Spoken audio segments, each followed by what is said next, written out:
15 વર્ષથી પાલેજમાં જૂના અને જાણીતા computer, laptop, CCTV camera service, printer repairing તેમજ નવા અને જૂના કોમ્પ્યુટર લે વેચ કરનાર.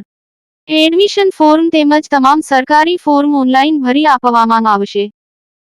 ભરૂચ તાલુકાના પડિયેજ ગામે સામાન્ય બાબતે મારામારી ઘટના બાબતે પોલીસ ફરિયાદ નોંધાવવાની તજવીજ હાથ ધરવામાં આવી. ભરૂચ તાલુકાના પડિયેજ ગામે સામાન્ય બાબતે મારામારીનો બનાવ સામે આવ્યો છે. માર્ગ પર મૂકવામાં આવેલી ગાડી ખસેડવા બાબતે થયેલી બોલાચાલી બાદ ગામના જ એક શખ્સે ગારો આપી માર માર્યાનો આક્ષેપ કરવામાં આવ્યો છે. મળતી માહિતી મુજબ પડિયેજ ગામમાં મુબારક પટેલે માર્ગ પર મૂકવામાં આવેલી ગાડી ખસેડવા માટે જણાવ્યું હતું. આ દરમિયાન ગામનો અન્ય એક શખ્સ ત્યાં આવી પહોંચ્યો હતો અને ગાળો બોલી મુબારક પટેલ સાથે ઝઘડો કર્યો હોવાનો આક્ષેપ છે.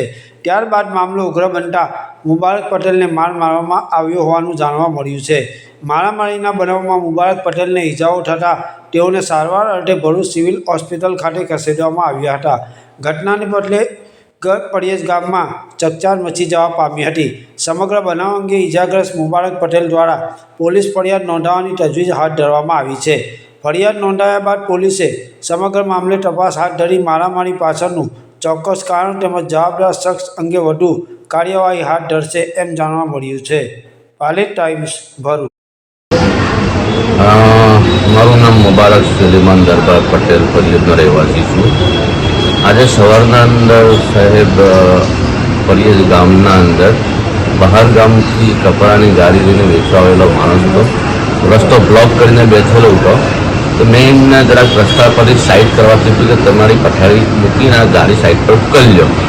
એટલું કહેતાની હાથ મેં અમારા ગામના જે ટ્રસ્ટી છે સદબીર અયુબ દેસાઈ એ પોતે અડિયા આવ્યા ને કે આ ગાડી નથી નહીં કહે તો ચીનુભાઈ નથી એમ છે તેમ છે કરીને સીધો મને મારવાનું ચાલુ કરી દીધું અને છરીના ઘા મને કરેલા છે. ભાઈ ટ્રસ્ટીઓનો દુરુપયોગ કરી રહેલા છે. ગામમાં ટ્રસ્ટીઓનો ખરેખર ત્રાસ છે.